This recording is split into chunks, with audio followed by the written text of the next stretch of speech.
মৰমৰ ছাত্ৰ ছাত্ৰীসকল, তোমালোকৰ প্ৰিয় চেনেল ইংলিছ লাৰ্ণিং আছামলৈ মই তোমালোকক স্বাগতম জনাই আজি মই তোমালোকৰ আগত তোমালোকৰ অহা HS first year final examination 2025ৰ প্ৰস্তুতি হকে এডুকেশ্যনৰ এটি MCQৰ ভিডিঅ'লৈ উপস্থিত হৈছোঁ। মৰমৰ ছাত্ৰ ছাত্ৰীসকল, আজিৰ এই এডুকেশ্যনৰ প্ৰশ্ন এখন আলোচনা কৰিব ওলাইছোঁ আৰু সেই প্ৰশ্নখন লোৱা হৈছে বৰপেটা ডিষ্ট্ৰিক্টৰ পৰা আৰু বৰপেটা ডিষ্ট্ৰিক্টৰ প্ৰি এনুৱেল এক্সামিনেশ্যন 2024-25ৰ HS ফাৰ্ষ্ট ইয়াৰৰ কোৱেশ্চন পেপাৰখন। এই কোৱেশ্চন পেপাৰখনৰ মই তোমালোকৰ 50টা MCQ এটা ভিডিঅ'ত সলিউশ্যন কৰি দিম আৰু সেই MCQ কেইটা তোমালোকৰ অহা পৰীক্ষাৰ কাৰণে খুবেই দৰকাৰী আৰু সেই MCQ কেইটা তোমালোকৰ মডেল কোৱেশ্চন হিচাপে ইউজ কৰিব পাৰিবা, কিয়নো যেহেতু তোমালোকে ইতিমধ্যেই গম পাইছে যে তোমালোকৰ এডুকেশ্যনৰ 50টা MCQ আহিব আৰু 50 নম্বৰ তোমালোকৰ অবজেক্টিভ টাইপৰ কোৱেশ্চন আহিব, সাবজেক্টিভ টাইপৰ কোৱেশ্চন আহিব। সেইখিনি তোমালোকে 2, 4 আৰু 6 মূল্যাংকৰ প্ৰশ্নত পাবা। গতিকে আশা কৰিম এই 50টা অতি চমু প্ৰশ্নই তোমালোকক সহায় কৰিব আৰু এইখিনিতে তোমালোকক উল্লেখ কৰি থওঁ যে তোমালোকক ইয়াৰ পিছে মই তোমালোকৰ আগত এডুকেশ্যনৰ নগাঁও জিলাৰ কোৱেশ্চন পেপাৰখন সলিউশ্যন কৰি দিম। তাৰপিছত মই তোমালোকৰ আগত আৰু কেইটামান MCQৰ ভিডিঅ' আলোচনা কৰিবলৈ চেষ্টা কৰিম। তোমালোকে মোৰ চেনেলৰ সৈতে সংযোগ হৈ থাকা। নিশ্চয় এডুকেশ্যনৰ চাবা, তোমালোকৰ প্ৰায় 100% কোৱেশ্চনে মোৰ ভিডিঅ'ৰ পৰা কমন পৰে। গতিকে বলাচোন মৰমৰ ছাত্ৰ ছাত্ৰীসকল, আজিৰ ভিডিঅ'ৰ মূল বিষয়বস্তুলৈ যাওঁ। পোনপ্ৰথমতে মই তোমালোকৰ আগত দেখা তলত দিয়া প্ৰশ্নসমূহৰ পৰা শুদ্ধ উত্তৰটো বাছি উলিওৱা এইটো আলোচনা কৰিম। পোনপ্ৰথমতে মই কোৱেশ্চন 1টো লৈছোঁ। শিক্ষা শব্দটো তলৰ কোনটো শব্দৰ পৰা আহিছে? A Greek, B Latin, C France, D German. গতিকে কাৰেক্ট এনচাৰ হ'ব B লেটিন। শিক্ষা শব্দটো লেটিন শব্দৰ পৰা আহিছে। তাৰপিছত দেখা কোৱেশ্চন নম্বৰ 2, শিক্ষাৰ ব্যক্তিকেন্দ্ৰিক লক্ষ্যৰ মুখ্য পৃষ্ঠপোষক আছিল A John Dewey, B sir Percy Nunn, C Froebel আৰু D ৰুছো। গতিকে কাৰেক্ট এনচাৰ হ'ব B ছাৰ পাৰ্চিনান। লেটিন ভাষাৰ 3 নম্বৰ প্ৰশ্ন। ডুকো শব্দৰ অৰ্থ হৈছে A পৰিচালনা কৰা, B বিকাশ কৰা, C উন্নতি কৰা, D ইয়াৰ এটা নহয়। চ' কাৰেক্ট এনচাৰ হ'ব C উন্নতি কৰা বা প্ৰগ্ৰেছ। এইখিনিতে মই উল্লেখ কৰিব খুজিছোঁ যে যিসকল মৰমৰ ছাত্ৰ ছাত্ৰী ইংলিছ মিডিয়ামৰ আছা, তোমালোকেও কোৱেশ্চন পেপাৰখন ইউজ কৰিব পাৰা, কিয়নো কোৱেশ্চন পেপাৰখন বহুত অসমীয়া আৰু ইংলিছ মাধ্যমত দিয়া আছে। গতিকে তোমালোকে দুটা মাধ্যমৰ ল'ৰা ছোৱালীয়ে কোৱেশ্চন পেপাৰখন চাব পাৰা। দেখা কোৱেশ্চন 4 নম্বৰ চোৱা। তলৰ কোনটো অনানুষ্ঠানিক শিক্ষাৰ এটা অনুষ্ঠান? A বিদ্যালয়, B কলেজ, C বিশ্ববিদ্যালয়, D ৰেডিঅ'। শুদ্ধ উত্তৰ হ'ব D ৰেডিঅ'। তাৰপিছত দেখা 5 নম্বৰ প্ৰশ্ন। শিক্ষা হ'ল দ্বিপাক্ষিক প্ৰক্ৰিয়া। এই উক্তিটো কোনে আগবঢ়াইছিল? A sir John Adams, B John Dewey, C Rousseau, D Pestalozzi. Correct answer A sir John Adam. প্ৰশ্ন 6, তলৰ কোনটো আনুষ্ঠানিক শিক্ষাৰ এটা বৈশিষ্ট্য? A স্বতঃস্ফূৰ্ত, B পূৰ্ব পৰিকল্পিত, C নিৰ্ধাৰিত সময়সীমা নাই, D নিৰ্ধাৰিত পাঠ্যক্ৰম নাই। শুদ্ধ উত্তৰ হ'ব B পূৰ্ব পৰিকল্পিত। 7, দলীয় আনুগত্য কোনটো কালৰ বৈশিষ্ট্য? A শৈশৱ, B বাল্য, C কৈশোৰ, D বয়স্ক। গতিকে শুদ্ধ উত্তৰ হ'ব B বাল্য। 8, এমিল নামৰ গ্ৰন্থখনৰ ৰচক হ'ল A Rousseau, B Froebel, C Montessori, D Pestalozzi. Correct answer A Rousseau. 9 নম্বৰৰ কোৱেশ্চন লৈ আহা। বৃদ্ধি শব্দটো কোনটো ক্ষেত্ৰত ব্যৱহাৰ কৰা হয়? A বৌদ্ধিক, B মানসিক, C শাৰীৰিক, D সৌন্দৰ্য। গতিকে কাৰেক্ট এনচাৰ হ'ব C শাৰীৰিক। 10 নম্বৰৰ আনচাৰ লৈ আহা। সহকামিতা কোনটো কালৰ বৈশিষ্ট্য? এত আছে সহকামিতাৰ এত আছে শৈশৱ, বিত আছে বাল্য, চিত আছে কৈশোৰ, ডিত আছে বয়স্ক। কাৰেক্ট আনসাৰ 10 নম্বৰৰ বি হ'ব। বিটো হ'ল কি বাল্যকালৰ বৈশিষ্ট্য। 11 নম্বৰ কৈশোৰকাল মানুহৰ জীৱনৰ ধুমুহা আৰু প্ৰেৰণৰ সময়। কথাকাৰ কোনে কৈছিল? মেকডুগেল। বিত আছে ফ্ৰয়েড, ডিত ষ্টনলি হল, চিত ষ্টনলি হল, ডিত ৰুছো। কাৰেক্ট আনসাৰ চি ষ্টনলি হল। এতিয়া 12 নম্বৰৰ প্ৰশ্নলৈ আহা। শিক্ষাৰ সমাজকেন্দ্ৰিক লক্ষ্যৰ মুখ্য পৃষ্ঠপোষক আছিল A John Dewey, B Rousseau, C Pestalozzi, D Froebel. So' 12 নম্বৰৰ correct answer A John Dewey. 13 নম্বৰৰ প্ৰশ্নলৈ আহা। ডেমক্ৰেচি এণ্ড এডুকেশ্যন নামৰ গ্ৰন্থখনৰ ৰচক আছিল A Rabindranath Thakur, B Rousseau, C John Dewey, D Hegel. So' correct answer C John Dewey. গতিকে John ডিউৱে democracy and education নামৰ গ্ৰন্থখন ৰচনা কৰিছিল। 14 নম্বৰ প্ৰশ্নটোলৈ আহা। 14 নম্বৰত কোৱা হৈছে কোনটো অগতানুগতিক শিক্ষাৰ মাধ্যম? এ গৃহ, বি ৰেডিঅ', চি সমাজ, ডি বিদ্যালয়। Correct answer B radio'. 15 নম্বৰলৈ আহা। 15 নম্বৰত কোৱা হৈছে শৈশৱকালৰ শিক্ষানুষ্ঠান কোনটো? এল পি স্কুল বা প্ৰাইমেৰী স্কুল, বি হাই স্কুল, চি পুথিভঁৰাল, ডি অংগনবাদী স্কুল। গতিকে শুদ্ধ উত্তৰ হ'ব ডি অংগনবাদী স্কুল। 16 নম্বৰলৈ আহা। 16 নম্বৰত কৈছে শিক্ষাই হ'ল মানুহৰ অন্তৰ্নিহিত পূৰ্ণতাৰ স্পষ্ট প্ৰকাশ। কথাষাৰ কোনে কৈছিল? A Swami Vivekananda, B Plato, C Pestalozzi, D Aristotle. Correct answer A Swami Vivekananda. 17 নম্বৰৰ আনসাৰ লৈ আহা। বাল্যকালৰ সময়সীমা এ 0ৰ পৰা 5 বছৰ, বি 6ৰ পৰা 12 বছৰ, চি 12ৰ পৰা 18 বছৰ, ডি 18ৰ পৰা বছৰৰ ওপৰৰ। গতিকে কাৰেক্ট আনসাৰ বি 6ৰ পৰা 12 বছৰ।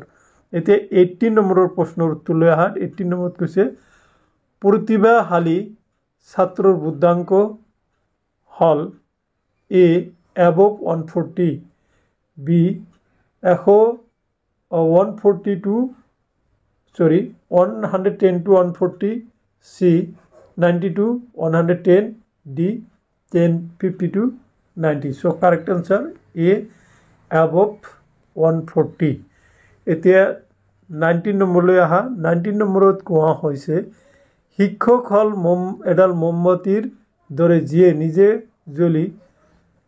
জ্বলি আনক পোহৰ দিয়ে। কথাষাৰ কোনে কৈছিল? A Froebel, B Sarvepalli Radhakrishnan, C Pestalozzi, D Rousseau. Correct answer B Sarvepalli Radhakrishnan. 20 নম্বৰলৈ আহা। 20 নম্বৰত কৈছে ইমেইলৰ সম্পূৰ্ণ নাম কি? A electronic mail, B electronic device, C electronic parts, D none of them. So' correct answer A electronic mail. তাৰপিছত 21 নম্বৰলৈকে আহা। কম্পিউটাৰ আৱিষ্কাৰ কৰিছিল A Charles Babbage, B Charles Darwin, C Mary, D Hegel. So' correct answer A Charles Babbage. So' 22 question লৈ আহা। 22ত কৈছে NCERT কেতিয়া স্থাপন কৰা হৈছিল? A 1951, B 1961, C 1971, D 1980। Correct answer B 1961। ইয়াতে দেখা কুৱেশ্যন নম্বৰ 23। কাৰেৰী শব্দৰ অৰ্থ হৈছে এ ঘোঁৰাদৌৰ, বি লক্ষ্য, চি পাঠ্যক্ৰম, ডি ইয়াৰ এটা নহয়। So' correct answer A race course বা ঘোঁৰাদৌৰ। 24লৈকে আহা। শিক্ষা মনোবিজ্ঞানৰ পিতৃ হ'ল A Froebel, B Rousseau, C Pestalozzi, D Montessori. So' 24ৰ আনসাৰ হ'ব চি পেষ্টালজি।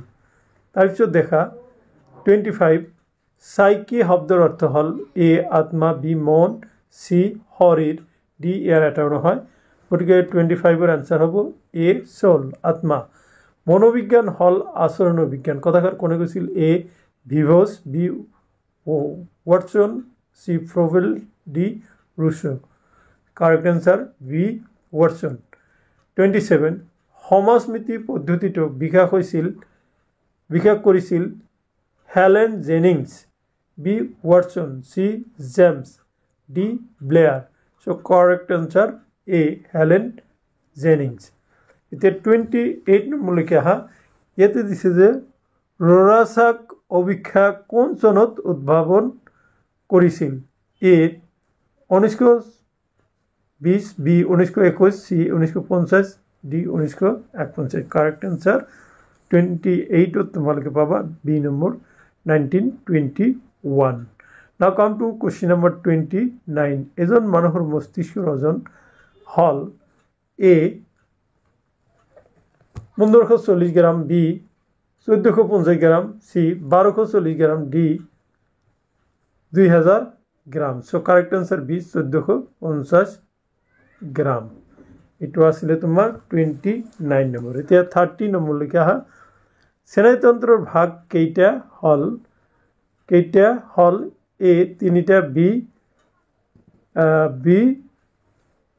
4 সি 5 ডি 6 কারেক্ট আনসার ইয়াতে এ 3 হব ইয়াতে মিস্টেক আনসার দি আছে তোমালোকে তো মিলাই লবা 31 আবেগ হল উত্তেজনা মানসিক উত্তেজনা ভরা আৰু বাহ্যিক প্ৰকাশ থকা এক প্ৰকাৰ অমাৰ্জিত আচৰণ এই কথাষাৰ কোনে কৈছিলে ম্যাকডুগেল ভি ৰুসো সি Froebel D Gates correct answer এ ম্যাকডুগেল 32 লৈ আহা তলৰ কোনটো অনালী গ্ৰন্থি এ সুইট গ্ল্যান্ড ঘর্ম গ্রন্থি বি মূত্র গ্রন্থি সি গল গ্রন্থি ডি অশ্রু গ্রন্থি সো 32 হব থাইরয়েড বা গল গ্রন্থি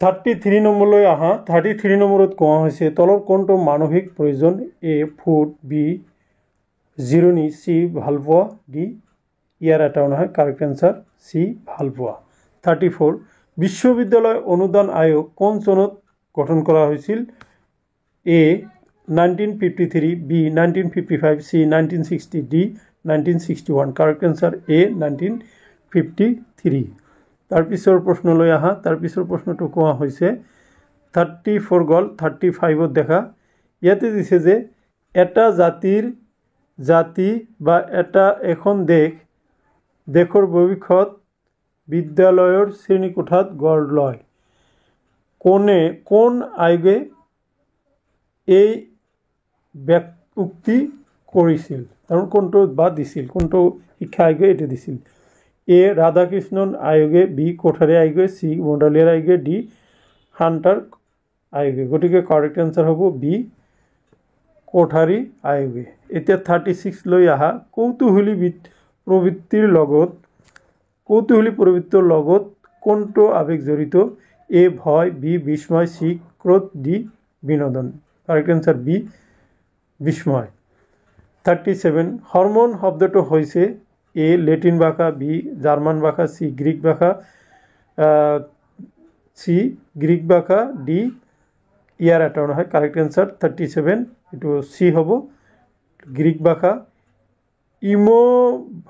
ইমোভাৰৰ শব্দৰ অৰ্থ হৈছে এ উত্তেজিত কৰা বি বিৰক্তি কৰা সি লৰচৰ কৰা ডি ইয়াৰ এটা নহয় গতিকে 38ৰ কাৰেক্ট আনসাৰ সি লৰচৰ কৰা হেবিট শব্দটো লেটিন ভাষাৰ কোনটো শব্দৰ পৰা আহিছে A habitual B habitus C habiten D none of the above correct answer B habitus 40 কোনে প্রথমে মনিটোরিয়াল প্রথা উদ্ভাবন করেছিল A doctor Bronson B saint Francis C doctor Andrew Bell D Macaulay correct answer C doctor Andrew Bell এতিয়া 41 নম্বৰলৈ আহা 41ত কোৱা হৈছে অসমীয়া ভাষাৰ প্ৰথম বাতৰি কাকতৰ নাম হল এ অৰুণোদয় বি অসম ত্ৰিভুৱন সি দৈনিক অসম ডি আমাৰ অসম কাৰেক্ট আনসাৰ এ অৰুণোদয় 2042 চাৰ্টাৰ আইন কিমান চনত গৃহীত হৈছিল? A 1801, B 1813, C 1820, D 1913. Correct answer B 1813. উদৰ ঘোষণাপত্ৰৰ পৃষ্ঠপোষক কোন আছিল? A Macaulay, B Charles Darwin, C Charles Wood, D Perry. Correct answer C Charles Wood. এতিয়া 44 লৈকে আহা. 44ত কোৱা হৈছে যে হাণ্টাৰ আয়োগৰ সভাপতি কোন আছিল?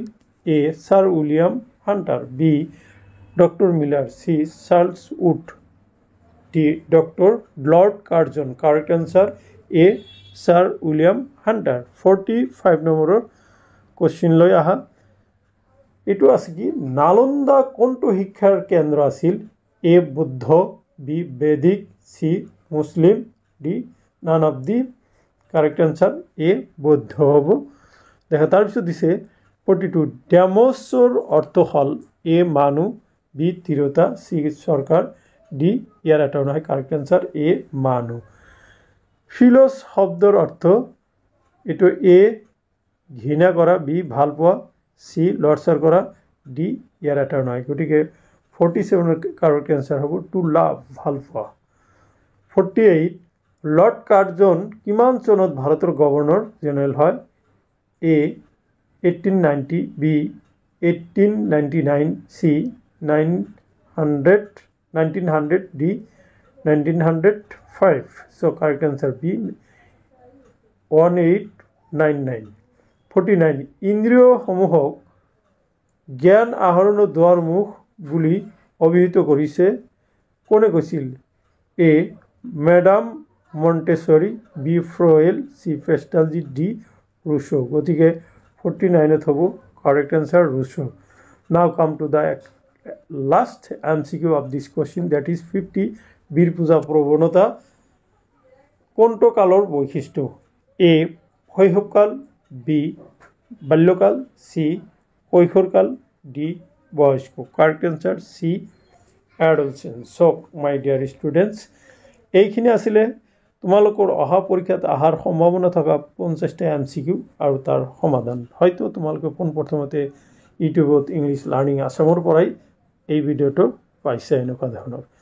এতিয়া দেখা তোমালোকৰ ইয়াতে 2 মূলাংকৰ 9টা প্ৰশ্ন দিছে. তলত দিয়া যিকোনো 9টা প্ৰশ্ন উত্তৰ লিখা. ইয়াত দিছে আনুষ্ঠানিক শিক্ষাৰ 2টা বৈশিষ্ট্য. মই তোমালোকক এটা ভিডিঅ' আলোচনা কৰিম.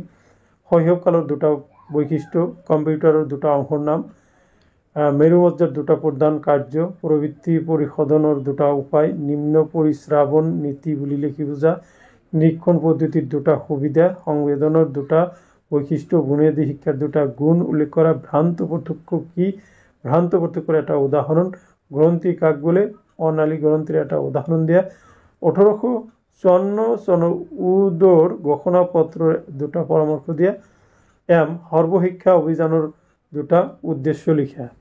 ইয়াতে তাৰপিছত দেখা তোমালোকৰ নেক্সট কোশ্চিন 52 নম্বৰ দিছে. তলত যিকোনো 5টা প্ৰশ্ন উত্তৰ লিখা.